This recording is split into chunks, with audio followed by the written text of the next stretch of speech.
네, 똑똑해야 됩니다. 똑똑해야 살아남을 수 있는데요. 우린 소비자들이기 때문입니다. 똑똑하고 현명한 소비자로 거듭날 수 있는 유용한 정보 전해드리는 똑똑한 소비생활. 오늘은 한국소비자원 시장조사국 온라인 거래조사팀의 정혜운 팀장 전화 연결됐습니다. 팀장님 안녕하십니까? 네, 안녕하십니까. 요즘은 뭐 손안에 있는 모바일, 핸드폰으로 모든 일을 다 하는데 특히 소비도 마찬가지거든요. 네. 이와 관련된 조사를 하나 하셨다고요? 네, 지금 모바일 앱 시장에서 판매되고 있는 인앱 상품의 가격을 조사했는데요. 네. 국내 소비자의 앱마켓 지출 규모가 22년 작년 기준으로 63억 달러 정도 되는데, 네네. 이거는 중국, 미국, 일본 다음으로 네 번째로 굉장히 많은 규모입니다. 네. 특히 이제 게임을 제외한 모바일 앱 시장에서 국내 소비자 지출액이 지난해 1분기 대비 올해 70% 정도 상승을 했고요. 네. 최근 굉장히 크게 성장을 하고 있어서 조사를 하게 됐는데요. 네. 한국소비자원이 구글 플레이 스토어, 애플의 앱스토어, 그리고 원스토어 3사에서 모두 판매되는 84개의 인앱 구매 상품의 가격을 비교했습니다. 네네. 가격을 비교를 해보니까 구글은 원스토어보다 최대 59%, 애플 같은 경우에는 76.9%까지 가격이 높았습니다. 그러면은 내가 쓰고 있는 운영체제나 핸드폰에 따라서 경제적으로 좀 이거 불합리하고 불평등한데? 라는 말이 나올 수 있을 것도 같은데 평균 가격들이 어떻게 나왔길래 이렇게 된 걸까요? 저희 84개 상품의 평균 가격은 애플 26,000원대, 26,714원으로 제일 비쌌고요. 네. 다음으로 구글은 26,396원, 조금 쌌고, 네. 그 다음으로 원스토어가 24,214원 순이었고요. 이제 원스토어 기준으로 봤을 때는 애플은 10.3%, 구글은 9% 정도 평균적으로 높았습니다. 예. 가격을 좀 구체적으로 보면은 가격 차이가 최소 200원에서 최대 32,900원까지 차이가 나타났고요. 네. 또 구글하고 원스토어 상품으로 비교했을 때는 이제 최대 59% 비싼 상품이 있었고, 네. 애플하고 원스토어 사이를 서로 비교해 봤을 때는 63.1%가 애플이 더 비싼 상품들이 많이 있었습니다. 예.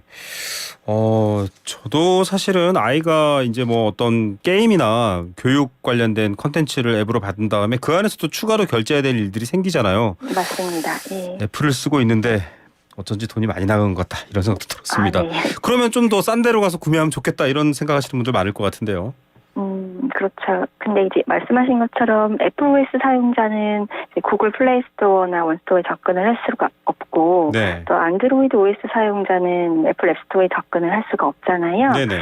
그래서 저희가 일단은 최근 1년간 이제 인앱 구매 컨텐츠를 유료로 구매한 경험이 있는 소비자 1,000명을 대상으로 설문을 해보니까 응답자의 43.6% 거의 이제 절반 가까이 되는데, 네. 이렇게 동일한 상품인데 앱마켓에 따라서 가격이 다를 수 있다는 것을 전혀 모르고 네. 계셨습니다. 그리고 그런 앱마켓 접근이 굉장히 OS에 따라 제한되어 있는 상황인데, 이것 때문에 저렴한 가격의 컨텐츠를 구매할 수 없다는 점에 대해서는 굉장히 부당하다고, 88.1%가 부당하다고 응답을 네. 하셨습니다. 네. 저도 그리고 네.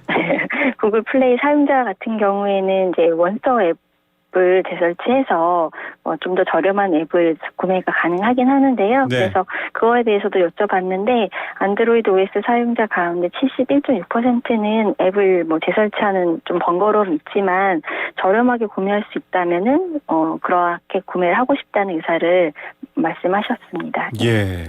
아니 뭐 이게 티끌모아 태산이라고 이렇게 차이가 나는 것도 많은 관심사이기 때문에 이건 뭔가 합리적인 규정을 통해서 좀 통일되도록 하면 좋겠다라고 하고 있습니다. 이제 가격 부분도 이렇게 조금 지금 갸우뚱하는 일들이 많은데, 네네. 문제는 사실 모바일 폰을 쥐고 있으면 부모들이 불안해합니다. 미성년자 네네. 보호 정책 같은 것들은 잘 지켜지는지 궁금해요.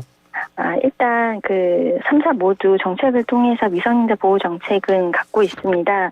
이제 구글, 애플은 앱 다운로드할 때, 또 인앱 구매를 할 때 미성년자의 자녀 앱 활동을 관리할 수 있는 이제 서비스를 제공하고 있고요. 네. 원스토어 같은 경우에도 어떤 미성년자가 결제 행위할 때 부모의 동의를 받도록 이렇게 시스템을 운영하고는 있습니다. 네. 그렇지만 한국소비자원은 최근 3년간 모바일 게임 관련해서 대금을 취소하거나 환불해달라는 건들이 한 323건 정도 접수가 됐는데 네. 그 중에 68.7%는 이제 보호자가 동의하지 않았는데 결제가 돼서 요청한 건들이었습니다.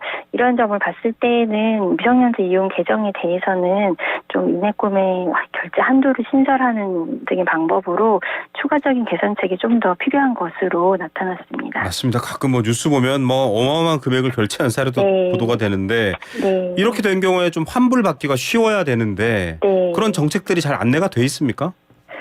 일단은 이제 우리나라의 경우에는 전자상거래 소비자 보호에 관한 법률에 따라서 소비자의 뭐 취소권이 보장이 되고 있는데요. 네. 안타깝게 구글 같은 경우에는 그 법률에서 정하는 청약처리 제한 사유 이외의 사유를 가지고 청약처리를 약간 하고 있기도 했고요. 네. 또 7일간의 청약처리 기간이 있는데 이거를 48시간 이후에는 이제 앱 개발자에게 직접 한번 문의해봐라는 정도의 표현만 하고 있어서 애플이나 원스토어는 그렇게 표현하지 않고 있고 전자상거래법에 따라 보호된다고 표현하고 있거든요. 네. 이런 점들이 좀 미흡한 것으로 나타났습니다. 네, 소비자원 이렇게 이번에 조사를 하고 또 밝혔기 때문에 빨리 좀 수정이 됐으면 좋겠다라는 생각도 들고요. 집에 있는 결제 로그인을 잘 빼놨나 걱정이 갑자기 되네요. 네. 자, 오늘 말씀 여기까지 듣겠습니다. 네. 감사합니다. 감사합니다. 한국소비자원 시장조사국 온라인 거래조사팀 정혜운 팀장이었습니다.